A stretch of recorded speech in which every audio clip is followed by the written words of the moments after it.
Cranky old guys and what they know. The Lean Braze reporting for duty. Your source for fitness and food education with a noble purpose. Fasten your seatbelts, youngsters, and hold on to your carrots. You're listening to the Lean Braze radio show at theleanbraze.com. We are Avengers of Health.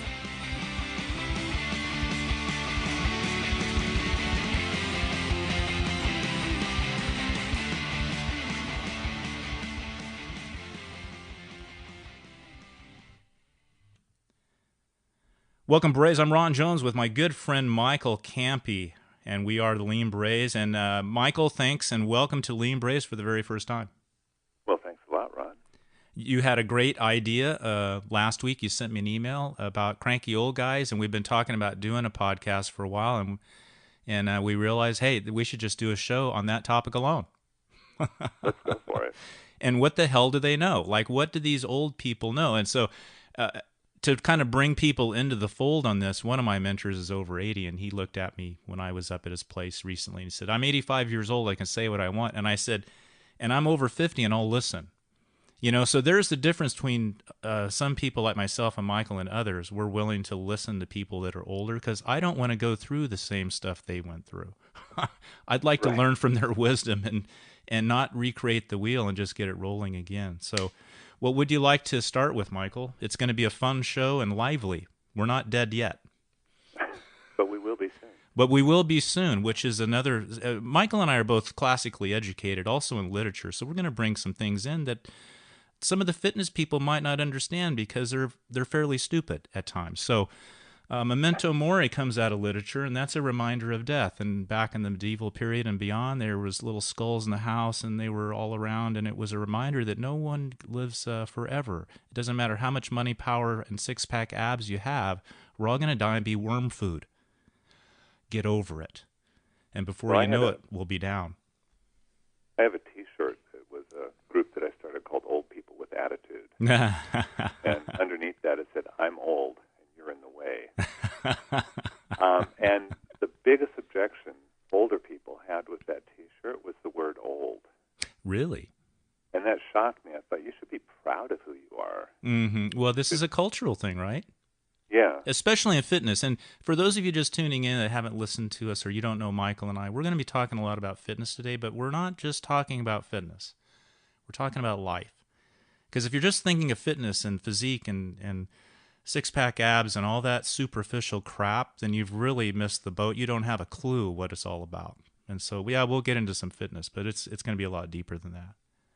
Right, and possibly discussing the idea of the compartmentalization of fitness, where people put it in a little box, and they check off the box, went to the gym. Mm-hmm. On Sunday, they check off the box, went to the church. Mm-hmm. And they separate everything. Mm-hmm. And the idea that fitness is a part of a much larger picture has been lost.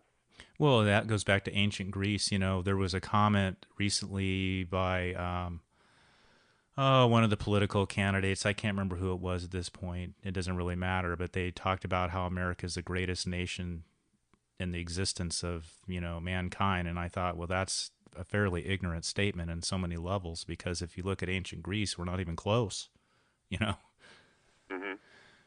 But anyway, fitness. Wow, what a trip this industry is. As one of my friends mentioned a couple years ago, it's very polluted. And, we're both historians in some aspect to the fitness and physical education world, and we know that history repeats. So none of this is really new. I mean, there were snake oil salesmen in the 1800s and beyond. There's always been people that didn't want to do the real work to get fit and healthy. But my God, with social media and the internet and the scams going on, this would be a fun show because we get to say what we want because we're over 50. And I frankly don't care how many likes, shares, fans I get from this show. I need to say what I want to say because I'm over 50 and I've earned the right to do that. And so have you. Right, but do feel free to send us money if you're inclined in that direction. Absolutely. If you want the real stuff, we're in Los Angeles. Fly in, we'll train, and you'll not only walk away moving better, but here's a big thing: you'll walk away being smarter and more physically literate. Mm-hmm. Yeah. And so this kind of brings up a point, Michael, and I'm sure you've danced with this as well over the years. And fitness is that oftentimes people want a program, they want a routine, they want sets and reps, and this is I there are very few people that train like I do, meaning I don't use any kind of program scheme, none. I train completely 100% by feel. And that's Bruce Lee model. Yeah, it's a big idea that most people wouldn't understand, but I describe it when I'm working with my clients that I have a tool bag, and everything in that tool bag is good, and it doesn't matter what I pull out, it's going to help me. And if something doesn't work in the tool bag, I toss it out, it doesn't stay. Mm-hmm. And well, how many sets and reps? Well, I train by feel. So if I happen to pull out this tool out of my tool bag or this method, depending on how I feel that day, that's what I do. How many minutes, sets, reps, intensity, whatever.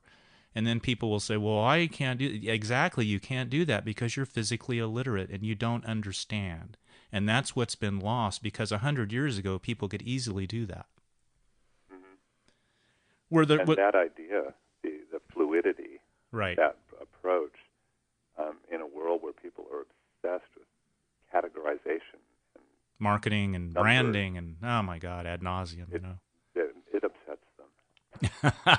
Oh, I hope people get upset. Because one of the things, if you want things to change, someone has to be willing to take a few darts and bleed a little bit to it sometimes piss people off, but at least they're thinking about it, even if they're angry. When I interviewed Jack LaLanne for my master's thesis, he told me, get ready to be called every name in the book. He goes, I used to be 6 feet tall, but I've been beaten down to 5. I think he was 5'6", because of all the insults and names I've been called, and And if you follow Jack LaLanne's career, I mean, he a lot of people made fun of him and that, but he just kept moving forward and calling it like it was. And he also told me, tell people the truth. If they're half dead, let them know. He was really a no-nonsense guy. He was a very positive dude, but he wasn't afraid to get out on the edge a little bit. Mm-hmm. But anyway. Well, there was a woman, a writer named Dorothy Allison, mm-hmm. and she wrote a little book called One or Two Things I Know for Sure. Mm-hmm. Although I'm not always quite so sure. And one of the quotes in that book was, change when it comes cracks everything open. Mm. And the idea is that it was like when they introduced the printing press. Right. It didn't just create a world plus the printing press. It created a whole new world. Right. And when you introduce change into your life, it's not just your life plus exercise or your life plus literature. It's a completely new life, or it should be. Mm-hmm. Beyond the physique, beyond the how many pounds can I bench press or whatever, how fast can I run? Absolutely. There's got to be something deeper to this. I mean, there's got to be more meaning to this whole gym thing, because if you have a classical sense of time and the memento mori and that we're all going to become worm food in a short amount of time, there's got to be more to it than just, looking good, because that all fades. I don't care who you are. Even Jack LaLanne died, so there's got to be something deeper to that. You had some funny stories. One of the things I want to bring up that Michael mentioned pre-show was some advice he got in swimming from one of his coaches about how you train at what ages. Can you kind of recite that? That was a great share I'd like people to know about. Yeah. Well, he said from when you're born to when you're 25, mm-hmm. you can do pretty much anything you want. Right. And get away with it. Mm-hmm. From when you're 25 to 35, you have to start thinking about it. Right. And over 35, you have two paths. You can either choose to start doing something about what you've done to yourself over the previous 40 years, mm-hmm. or you can choose to ignore it. Mm. And everything that you've done up to that point is going to come back to haunt you, and it's going to come back exponentially. Well, your path is either decrease the arena that you function in, or actually start doing something to correct those issues. So let's take a shot at the fitness industry, because so much of it today is driven by people 25 or under, right? Mm-hmm. So what the hell do you know at 25? I mean, there are a few people out there that are pretty savvy at 25, but I mean, they're less than 1%, right? So Look at who's driving the industry and who's in the photographs and marketing and all of this and that, and realize that they haven't lived long enough to really understand much of anything. And this is going to piss a few people off, and I sincerely hope that it does. But it's taken me over 20 years in the industry, working my butt off just to become what I would consider a decent beginner. And so I've had people say, well, that really is offensive. Are you going to, people are going to get depressed. They're not going to want to do anything. Hey, that's on them, dude. I'm going to tell you the truth. The truth is, I'm just a beginner, and even my teachers and mentors have said they're just beginning. So don't give me this crap that you go to a weekend certification, you're an expert. That's ridiculous. And until we get past that, we're not going to really improve as a culture in America. I don't know. I can't speak about the rest of the world too much, but I do know what's happening here and what's happened, and it's ridiculous. I don't know who said it, but there was one guy that was criticizing America. Mm-hmm. Not in a bad way, but in a good way. And someone said, well, how can you say that about America? What about the rest of the world? And he said, I speak of America because it is of America that I know. Mm-hmm. Mm-hmm. And it's the same situation with us. We're speaking of this because this is what we know. Right. And we know, we know that the branding and marketing, that's become a global issue. I think of a recent example of people trying to brand crawling, and they're, I look at, as you know, Michael, look through these books from World War II and beyond. They've got all these primitive pattern movements in there and crawling, and and then people are trying to copyright and brand. It's like, this is just ridiculous. I'm just not having any more of it because I'm a cranky old guy. I can say what I want. Well, it goes back to the idea of categorization. Right. I mean, if you take something like solar energy, it's not prevalent because it can't be packaged and sold. You wake up every morning, you walk outside, and there's sun, and that can't be put into a bag and sold to you at the grocery store. So that's why it's not more prevalent. And the idea that someone would take something like crawling or primitive patterns, they can't sell it until they give it a name. And once they give it a name, then they can, claim authorship. They can stake out their territory and start selling it to you. Yeah, I understand people have to make a living, but back in the day, if you look at somebody like Bonnie Pruden, who had a brand and a great reputation and many books and products and things like that, but her workshops or seminars or whatever they were called, in the 60s and 70s, were education based, meaning people would come in for up to 5 days and work with her and her staff just to become educated, physically educated, and be better people. There was no certification. You just went in and you learned. And so I think that's what's missing, because I've been criticized for not doing more branding and marketing, this and that, and having a certification program in a lot of the vintage methods that I teach and use. But my thing is, I just want to work with people that want to come in and learn. If your ego's in the way to the point where you have to have a certification in 2 days and you have to be called an expert or a foremost authority on whatever it is I'm going to teach you, I don't want you in my class, and I don't want to work with you, And if I don't teach anybody, that's fine. I'll be doing it myself. I might be by myself in the park, but that's okay. And believe me, there's been hundreds, if not thousands, of evenings when I've done that. So, speaking of aging and all this, youth versus older ages, you had a great story about a young, high-level athlete that you were working with and your philosophy of training her and how she really turned on to that, because you're training her like she's going to live past 40. Can you talk about that? Because I think that's another great share on the wisdom of aging. She was 19. 19, okay. Had already acquired shoulder injuries from horseback riding accidents. She was a roller derby player. Oh, roller derby. That's fun. And she just locked right on to the idea of mastery. She wouldn't move past the point where she knew she might get hurt. She was willing to spend the time necessary to master the form of each exercise, to master the details, before she'd move on to weight. Great. And she far and away exceeded most adults in that capacity. But I told her when I started with her that I'm going to train her as though I want her to live. as though she is going to live past 40. Right. Because a lot of the other athletes in there, it was a volleyball gym, and it had another like a strength and conditioning facility in there. Mm-hmm. And those athletes were trained as though they didn't expect them to live till tomorrow. I mean, these were high school girls, and every single one of them, there's hundreds of them, were all injured. It's ridiculous what's going on. I put up a post about this last week. American College of Sports Medicine had a brief they put up, and it was about youth sport injuries. It's crazy what's going on. It's child abuse, in my opinion. I mean, you've got youth athletes playing more games per year than Division I, basically young adult athletes. It's all about the money, and that's all it's about. You know, because the leagues and the coaches are all making all this money about, you know, the kids are running around playing year-round one sport. It's just madness. Well, good for her. And then she had parents that wouldn't listen, but she listened. That was the other part of the story, if I remember right. Yeah, well, they wouldn't listen to her. I mean, I was working it was at a CrossFit gym, and I was attempting to subvert the CrossFit message one person at a time. And both her parents did CrossFit. Uh-huh. And they were athletic people, but they were both hurt. Of course.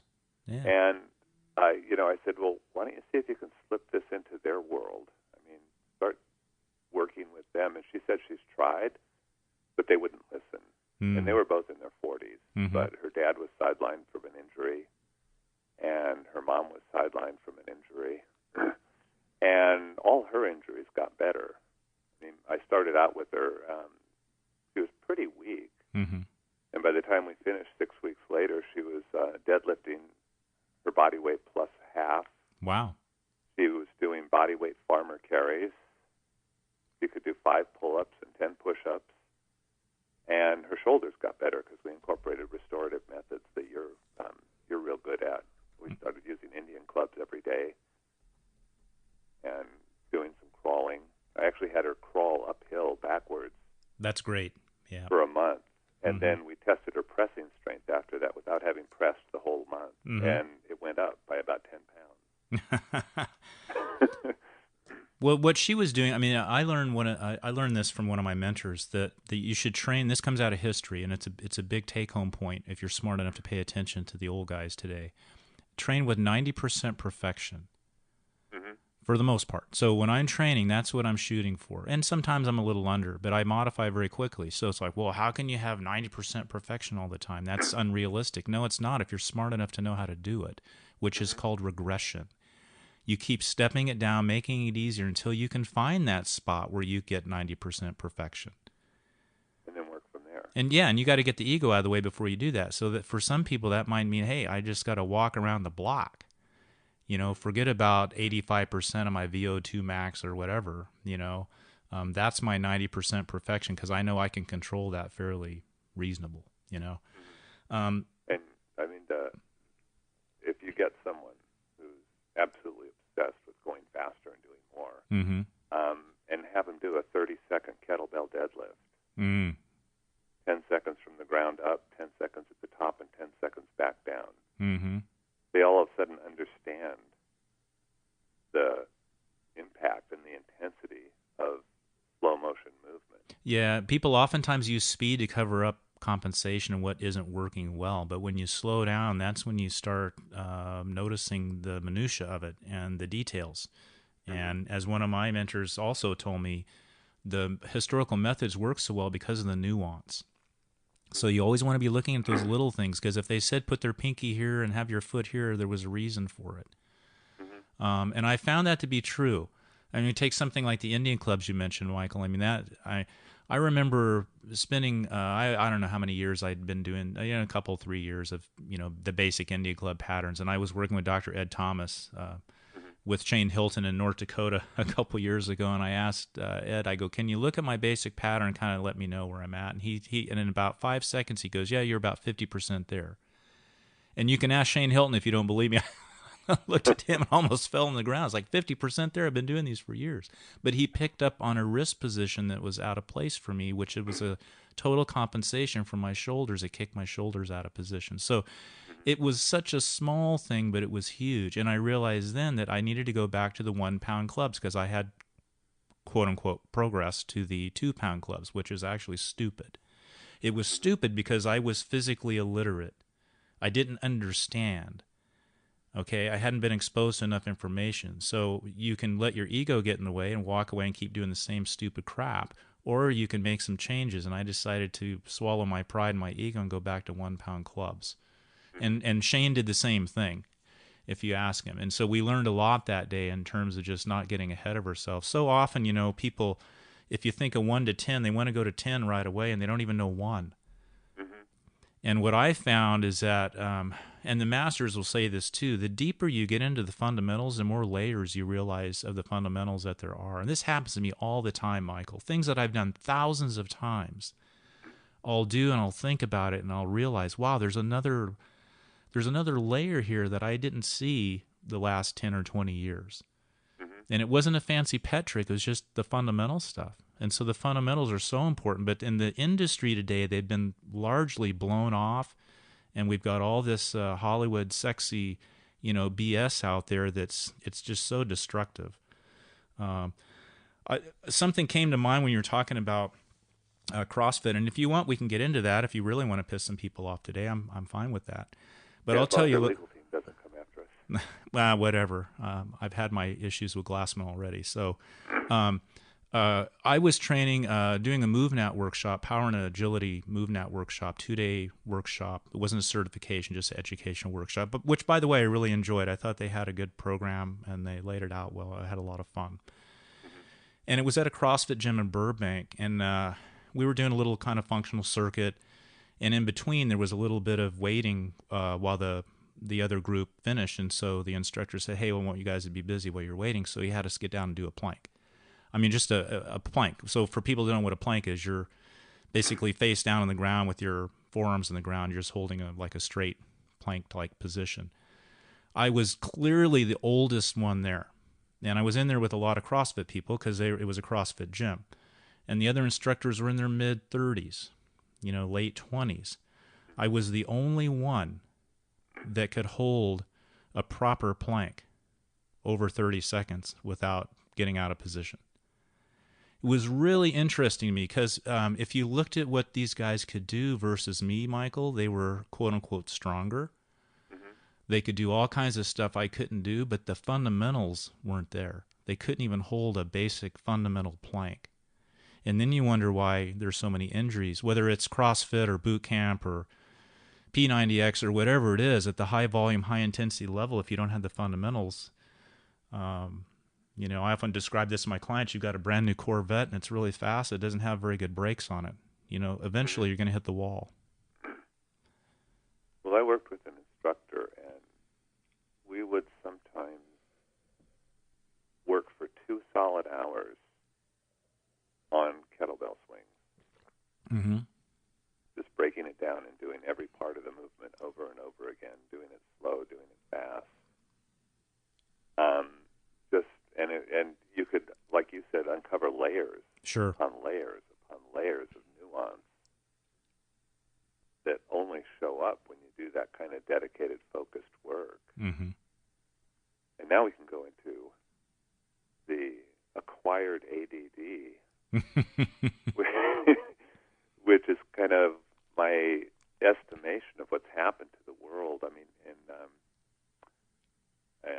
whenever it was the Lincoln-Douglas debates, people sat and listened to 2 guys talk for 8 hours for an entire week, and they could recall at the end of the week points that were made at the beginning of the week. We're just not as intelligent as we used to be. I'm tempted to say I'm sorry to break everyone's bubble, but I'm actually not. I can tell you, hundreds of times I've read things out of my old historical text on PE and fitness. And they're talking about how basic they're laying this out. And it's like graduate level stuff. I bet our graduate students couldn't even understand it. I mean, they were just so sophisticated. And the people that don't know history oftentimes scoff at the old stuff. They're just so ignorant. They have no clue what they're talking about.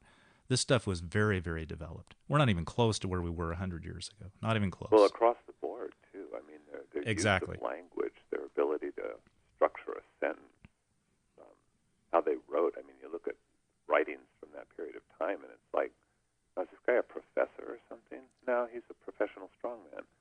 Right. but he knows how to use the language. Handwriting alone, if we just get into the fitness or, motor control of handwriting, it was so eloquent 100 years ago.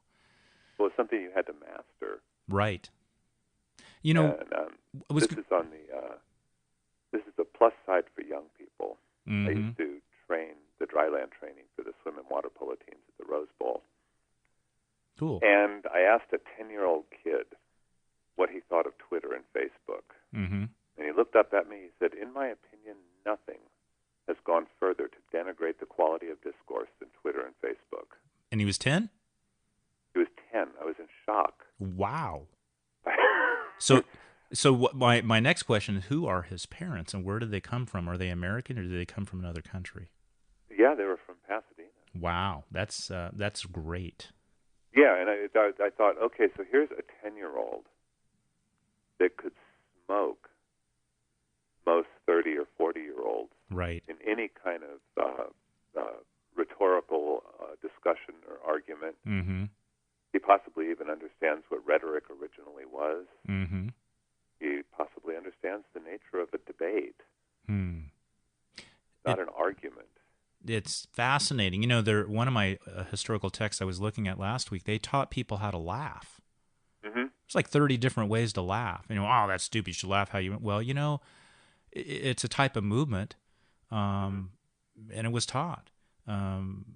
They taught people how to stand. They taught people how to walk. They taught people how to march. They taught people how to use body language with gestures. If you think of Lincoln Douglas debates or vocal delivery in the 1800s prior to PA, electronic PA, people had to know how to use their diaphragm. They needed to know how to use their mouth, their tongue. These were all skills that were taught. I have a book from the 1850s about how to develop vocal delivery by the person who taught Ralph Waldo Emerson and Alexander Graham Bell how to speak.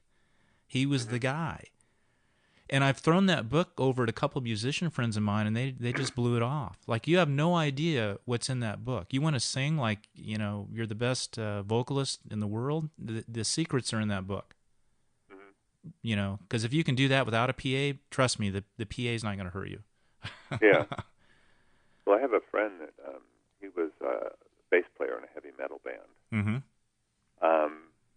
And he realized at one point that there was a certain operatic quality to the singers' voices in metal bands. Mm. And so he started studying opera to improve his singing in his band. Cool. And he's now a semi-professional opera singer. He kind of dropped heavy metal. That's funny. Wow. Well, I have heard of people in the kettlebell world getting more VO2 max, more cardiovascular fitness and singing better.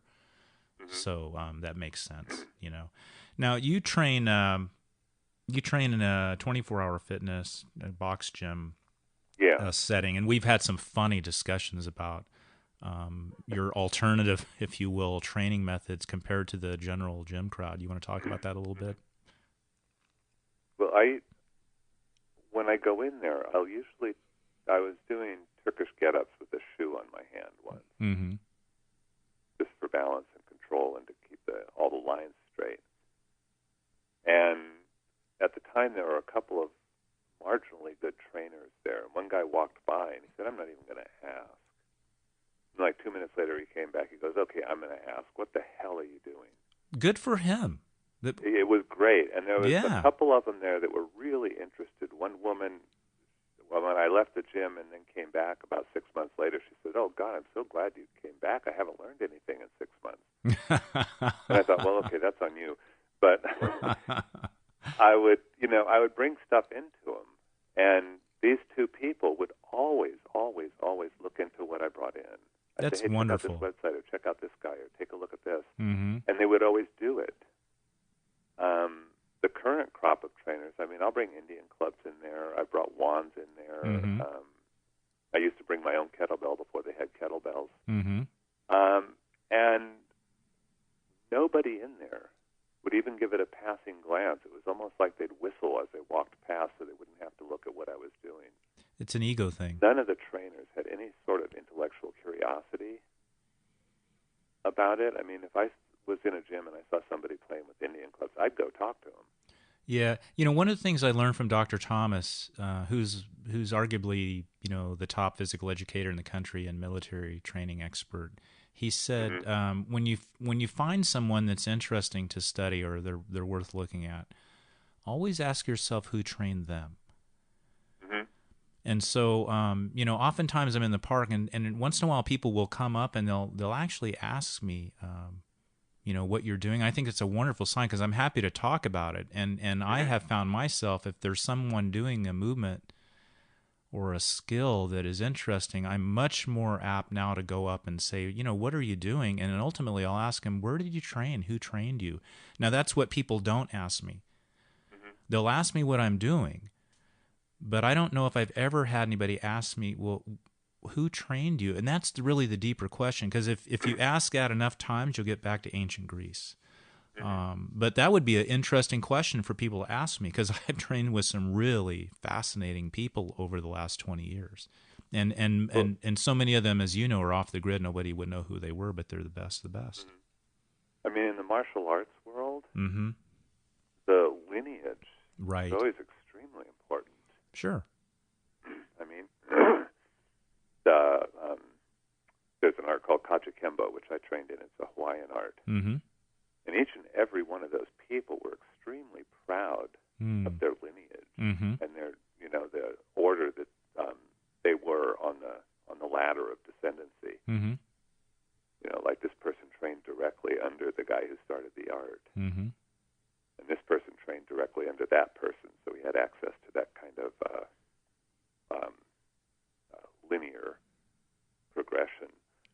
Well, this is the advantage of aging. I mean, the title of the show is Cranky Old Guys and What They Know, and what we've learned from being over 50. And how old are you, Michael? You're 60?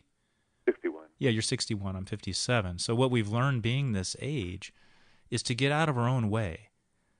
I didn't really start learning at an accelerated pace until about the last 5 years. And that was a turning point for me when I realized, I really don't know what I thought I knew. And I had a master's degree. I had all kinds of certifications. I mean, I could go on and on and on about stuff that doesn't matter, And what I realized is that I really didn't know what I thought I knew. That's when the learning was like hitting the Knox button on the Corvette. It just pressed me back in the seat and peeled my face off, And then I realized, hey, I'm just now becoming a good beginner, meaning that I have enough foundational knowledge now to pick something up and start doing something and feel my way through it and actually make some fairly intelligent decisions about micro adjustments. And this is happening more and more often now. And so, yeah, that's the advantage of getting older and hanging in there, and why you should listen to people that are, over 50 or they've been in the business over 20 years. There's a lot of people that have been in the business 5 or 10, but you really need about 20 years of being in the trenches to figure out some foundational information. Well, years ago, you weren't even expected to know what you wanted to do with your life until you were 40. Right. I mean, you spent that whole time up until then just learning and processing what you learned. That's another thing people don't do. They learn like computers, or you could equate most people's knowledge to a donkey carrying a load of books. There's no processing of the information. In ancient Greece, in one period, they educated people until the age of 50. And then at the age of 50, you could begin to become a real leader. And we talk about compartmentalization of people today. Well, by the time you're 50 in this culture, people toss you aside. Well, hell, that's just when you're starting to figure it out, And so we're really missing a lot of opportunity because there are a lot of people over the age of, 40, 45, 50 that are very vibrant. And it's taken that long. But they don't look good in bikinis. They don't look good in bikinis. Some people do.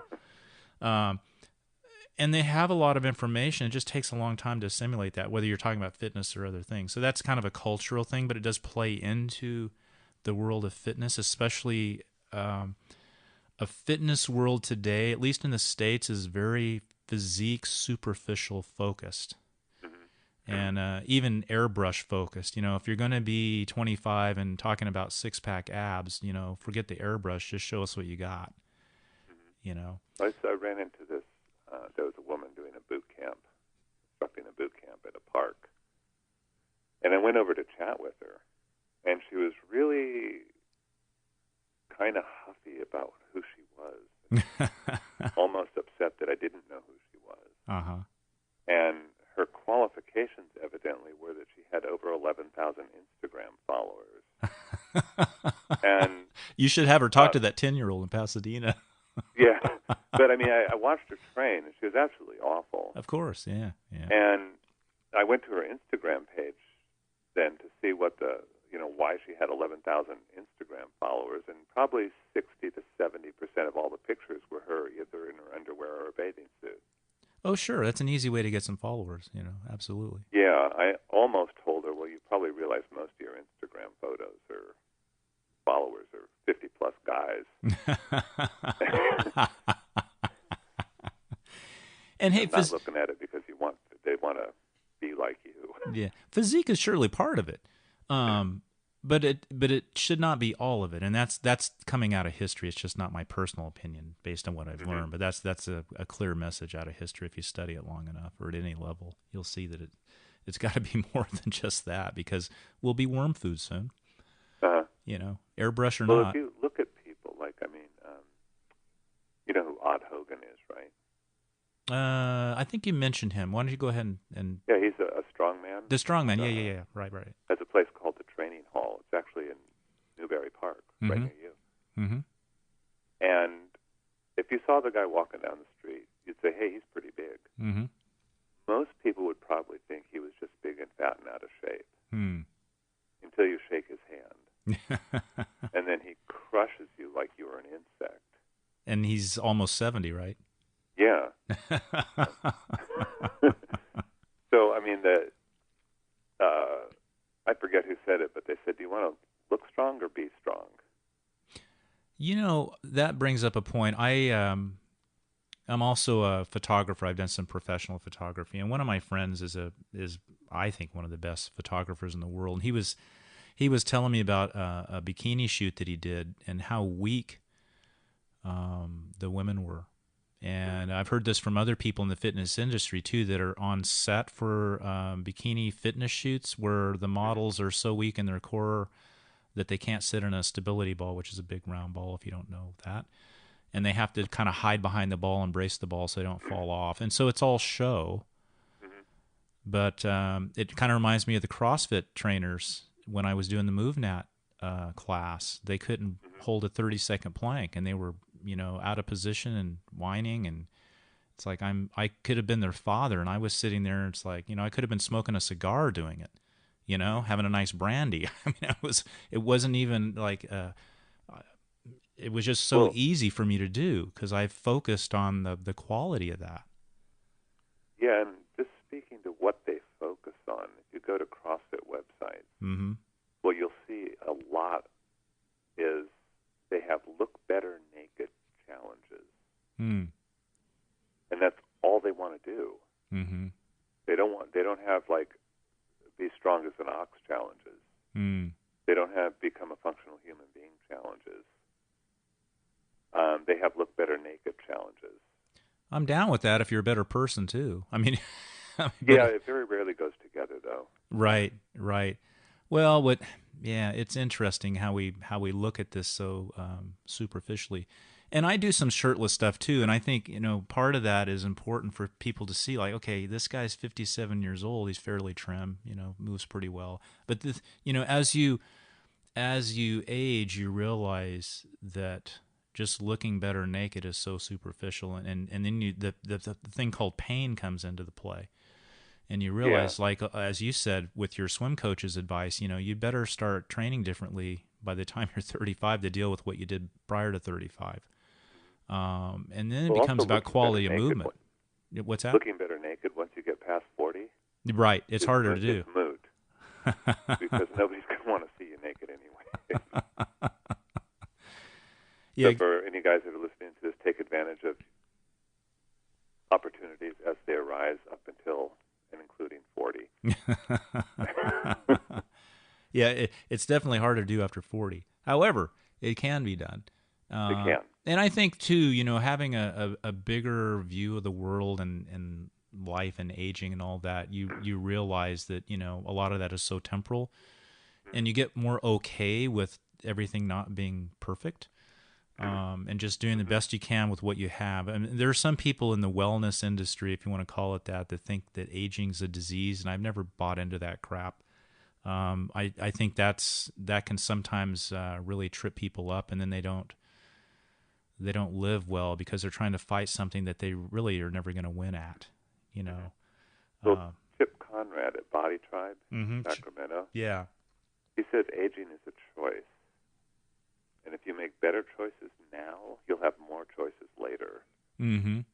Which I thought was just a perfect way to put it. Yeah, Chip's a good guy. He's a person to pay attention to because he knows the history, but he's also hip and down on the if you want to call the latest methods. And he's a pretty strong guy, but he also moves really well, and I like watching what he's doing. He's one of the few people that I actually recommend. Chip Conrad. He's going to be coming down here to do a lecture with Dan John. Cool. On May 13th. Okay. We'll get the word out about that. That's 2017, May 13th, Southern California.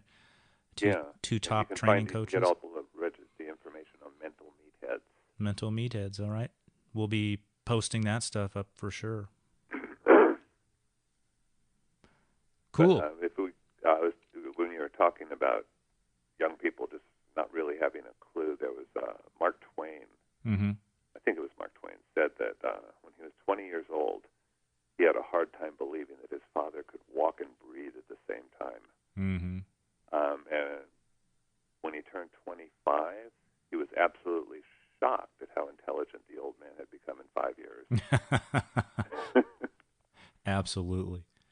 And that's, it's the prefrontal cortex. It doesn't develop fully until you turn 25. Yeah, my twins are 13, so trying to reason with them now is fairly interesting, and they're starting to pay attention, but they're still, in that tween kind of age, and everything's goofy and a prank. And I had a client in San Francisco, and I was trying to teach her how to use the rower. Mm-hmm. She just wasn't getting it. And I got increasingly frustrated with her. So I finally said, will you just pay attention? Mm-hmm. And she just stopped. And I looked at her, and she looked at me, and I said, okay, to myself, there goes my job. Mm-hmm. And she said, do you know that I'm a teacher? And I said, yeah. And she goes, that every day, thousands of times, I say those words, pay attention. Mm-hmm. Do you know how long it's been since someone said that to me? Really? And Interesting. I looked at her, I said, well, judging by your performance on the rower, I think a long time. Luckily for me, she laughed. But it was just, it was just like a real basic movement pattern. Right. And she couldn't focus long enough to put two parts of it together.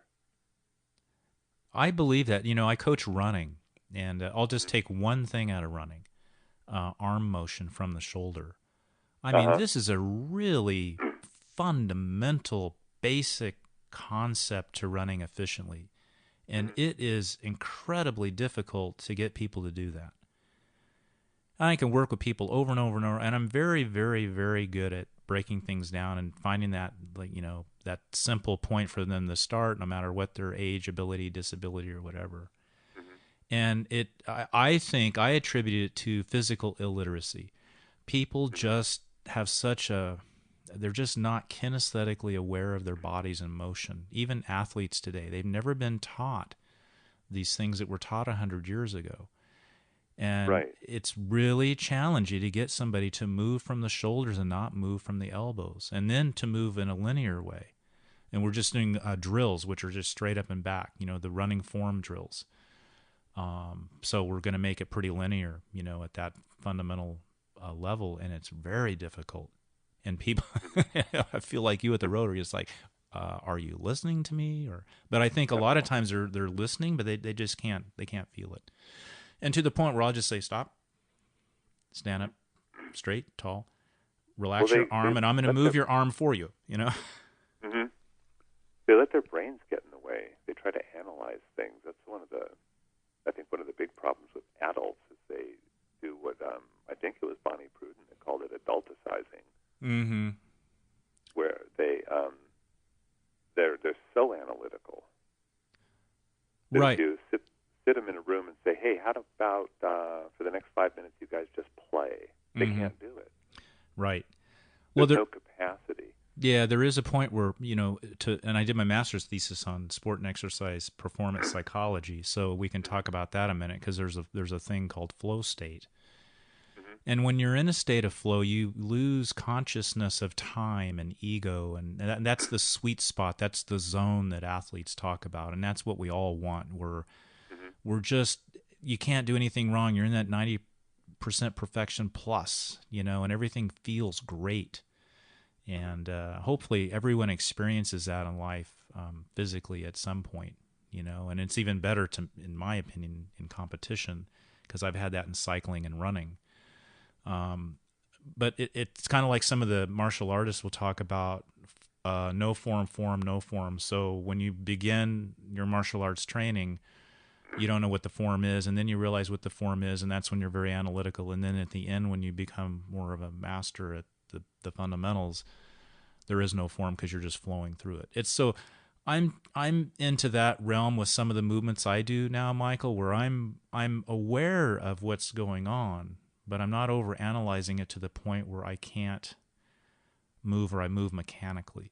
And this brings up another point that I think you and I have discussed too. Is a lot, if we just take the Indian clubs for example. So many of the people today have, in my opinion, have bastardized those. There's no mojo in the movement. It's so clinical and it's so mechanical. It's like, I just want to go to sleep. I'm not doing it.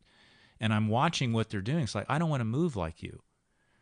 And I'm not paying attention to what you're talking about, because I can watch you for 5 seconds and there's just no mojo there. There's no flow. It doesn't look good and it doesn't feel good. And that there's an aesthetic quality of movement. When you're doing a movement well, it should also look good. Whether you look at Olympic powerlifting or, running or swimming, and the greatest athletes of all time, and I always think of Michael Jordan. He just made it look so easy. They're in that flow state and they're not straining.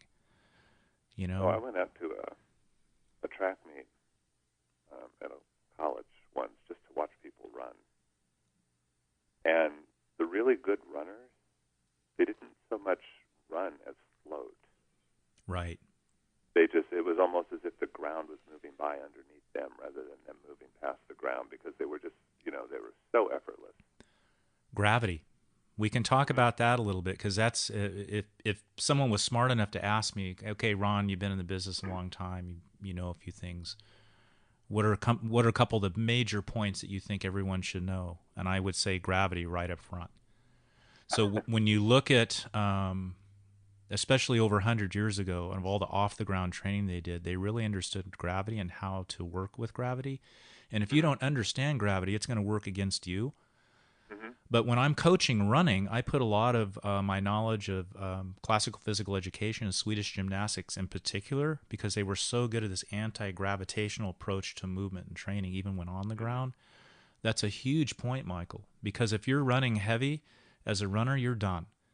Yeah. And so it doesn't matter if I'm working with kids in running or I'm working with adult clients our age, I'm coaching them how to feel light on their feet and to understand gravitational force. Because I've trained with heavier runners, Clydesdale type runners that are 200 pounds plus that run light.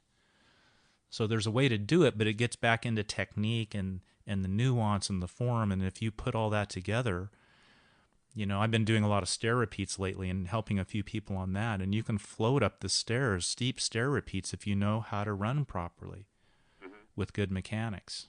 Well, was it you that posted that book on how Indians ran? Yes. It's called Growing Straight, The Secrets of the American Indian, or something like that. Yeah, it was written in 1934. It's the only book I know of that was written on Native American fitness and movement. in particular. The whole book is on that. And so their whole thing is really interesting. Their whole philosophy of movement was based on relaxation. And they were very, very upright, but without that, I hate to say this, but this is how people think of it, the military posture that's stiff, right? Right. But they understood gravity, absolutely. And they were big on gait mechanics. And there's some things in the book I still don't understand. It's actually a pretty interesting read. They did some things on inversion, to reposition organs at night before they slept. And but if you think about Native Americans, the picture of the Native American brave in the woods doing whatever they're doing, moving silently and moving well with this relaxed flow, if you will, and doing that into older ages as well. They had it figured out. We just stepped all over it and threw it out in our infinite white European wisdom. And now, hundreds of years later, we're trying to figure out, like 1% of what they did and why they did it. But they were surely sophisticated in terms of, because in those days, if you got hurt, that you could be done. There was no nice ER hospital to go to. So the evolution of movement was fairly sophisticated, by necessity, if you will. And default. It was just what you grew up with. Right, exactly. I know we're both old enough to remember, kids in the 60s. Mm-hmm. And you were not in front of a computer. No.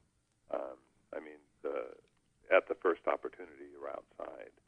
Yeah, we got into this with the La Sierra High School physical education program research, which I'm a part of. And, a lot of people have asked when they see the historic film, like, oh, the boys had 8-packs, not just 6-packs,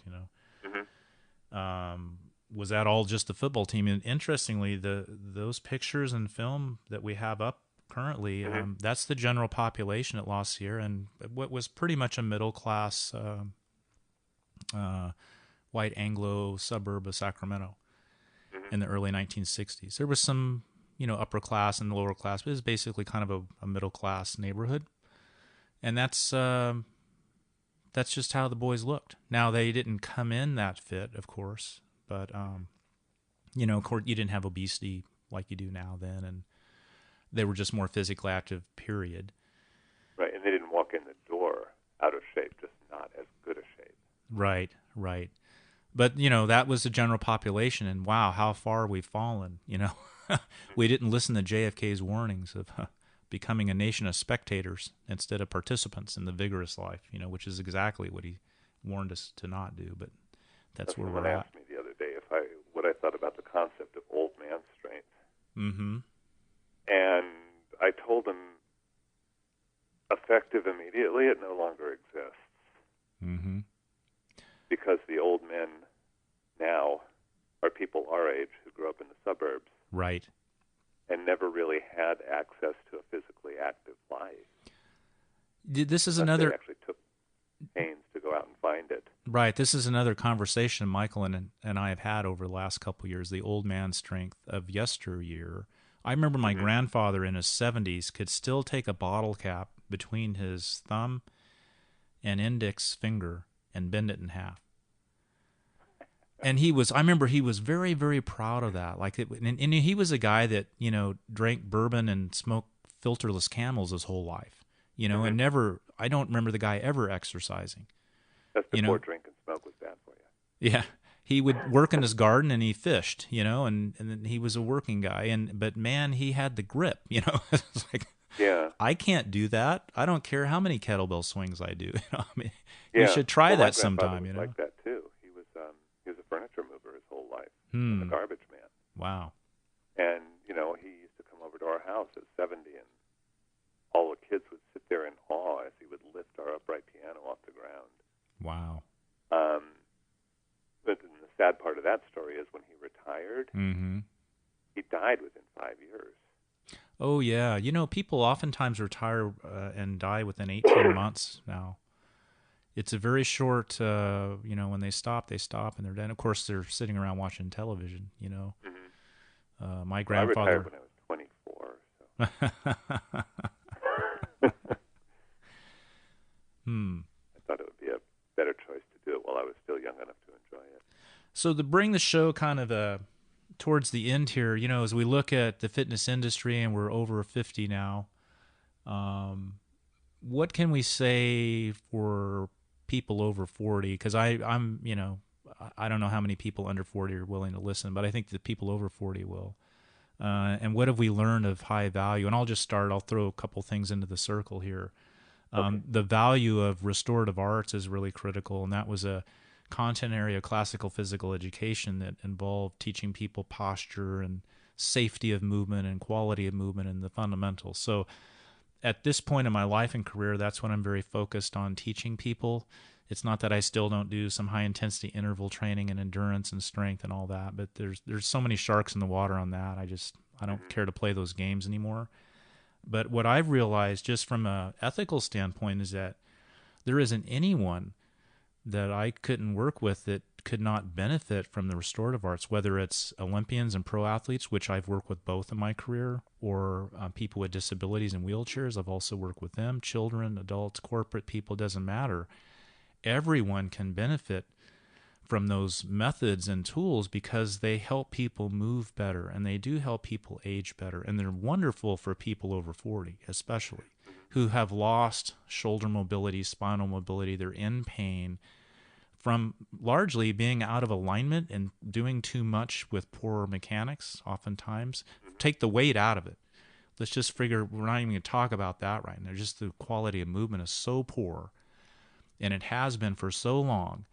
And it's not really their fault per se, because we stopped teaching that decades ago. So if you want to blame someone, you're going to have to start blaming your grandparents and great-grandparents and great-great-grandparents, because they're the ones that screwed up and let it fade away. And that goes back to about 1920. So those people are all dead. So we can bitch and moan all we want to, but they're gone anyway. But that's what the message I want to get out today. If you're trying to figure this out, pay attention to that and the people that are doing it. Do you have anything you want to add to that? Well, the message I want to get out is just pay attention, period. There's, what you're doing is not working, then you have to do something else. But you have to be paying attention enough to know that. And we had mentioned this just a little bit the other day, the idea that, at least they're doing something. Oh, yeah, let's talk about that. Just do something. something. And the idea of at least they're doing something is kind of a participant ribbon for adults. Yeah, and it's part of the problem, too, Yeah, it's a huge problem, because at least they're doing something is just not good enough, and you have to kind of take responsibility for that. And people who ignore that or don't take responsibility are incredibly selfish people, because what they do and what they don't do has implications far beyond just their body. It affects their family, it affects the people they work with, it affects everything around them. Gross national product, how viable we are in the global economy. We've lost so many jobs in America, quite frankly, because the companies can't afford the insurance for all these unhealthy people. So, if you want to get to root cause, we got to get people healthy and resilient so they can become good quality employees that aren't costing the employer an arm and a leg, and their profit margins fly out the window. So it's nice to see a little bit of resurgence here to get jobs back in America, and I hope that works. But I know as a historical kinesiologist and physical education person that's all a bunch of hot air if we can't have an employee that can stay on the job without getting hurt and being on multiple medications and running up the insurance costs, health costs because of poor lifestyle choices. It's just it's not going to work. You just can't make as much money with somebody. If you're a diabetic, you're 5 times more expensive to treat as an employee. I was sitting at a high-level corporate meeting for a major billion-dollar company, and one of the people from Fidelity Investments was there, and that's what he told us at the table. So that's a lot of motivation to keep people from flipping the switch on diabetes. Just think about that. If you're 25 years old and coming in and getting hired, and you're already a diabetic, which many people are, you're going to cost that company 5 times as much money. Are you kidding me? How could people afford that? Right. Well, they can't. Well, and hence we got a lot of people working at McDonald's. We're not making a lot of stuff here anymore. So, yeah, I think the restorative methods. So what are those? Wow, it could be body weight movements that are very helping you move in a more natural way. It could be the wand, which is a long staff or stick. That was a very popular tool pre-1920. The Indian clubs, which look like small wooden bowling pins, if you will, that used all kinds of circular, spiral, figure eight patterns. It can be using gravity with certain types of bars and ropes and things. And I'm not talking about the crazy, boot camp fitness challenge, the bizarre mud run stuff going on today. I'm talking about using these tools in a restorative way. And simplifying things. And simple, yeah, at the fundamentals, absolutely. Someone could probably get a whole lot more out of hanging from a bar for 30 seconds 3 times a week than they could get out of a CrossFit workout. Hey, I had people in corporate health, and that would come in every day, and I taught them how to hang properly in a bar, and that was part of their back pain prevention protocol. They would come in every day on their break, and they would hang for about 30 seconds. And, that's something that seems so stupid and ridiculous. Like, what's that going to do? There's a whole technique to hanging on a bar and using breath to let go and really elongate and stretch. And it's very exploratory if you get into that.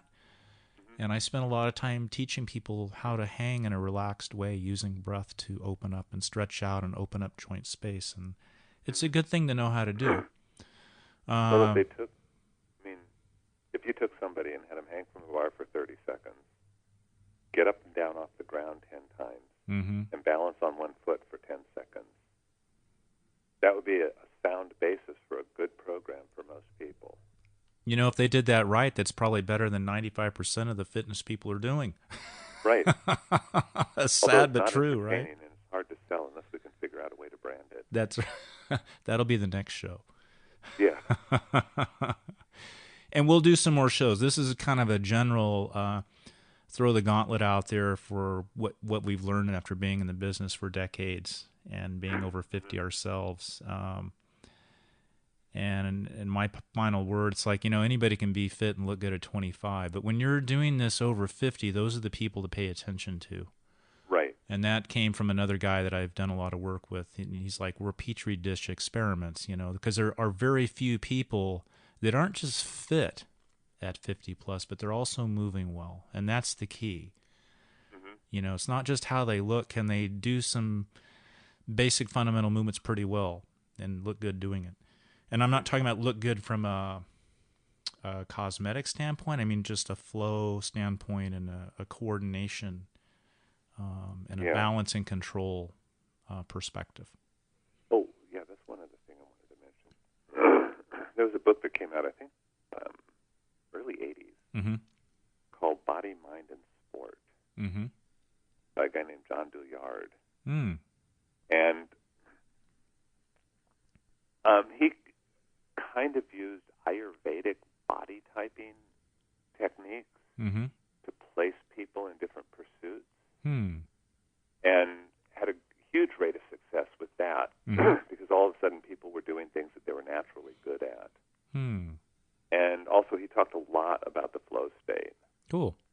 And he was the first person to ever mention self-limiting training, which is where you breathe through your nostrils until you can't anymore, and then you stop, and then recover, and then go again. That idea is put forth now by Gray Cook and Pavel and other people, but John Douillard was the first one I saw it mentioned. Cool. All right. Well, thanks, Michael, and we'll do some more work, and we'll get into some more specific topics. We might break down a certain type of movement or certain type of tool from our perspective as people being 50 plus, and the people that know us, we're not catering to 50 plus people. I mean, my focus has been my whole career general population. I don't care what age and level or ability people are at. But the people under the bell curve, that's where I'm at, because that's where I can do the most amount of good. But we'll get into more of that later. So thanks for being on the show, man. Thanks for having me.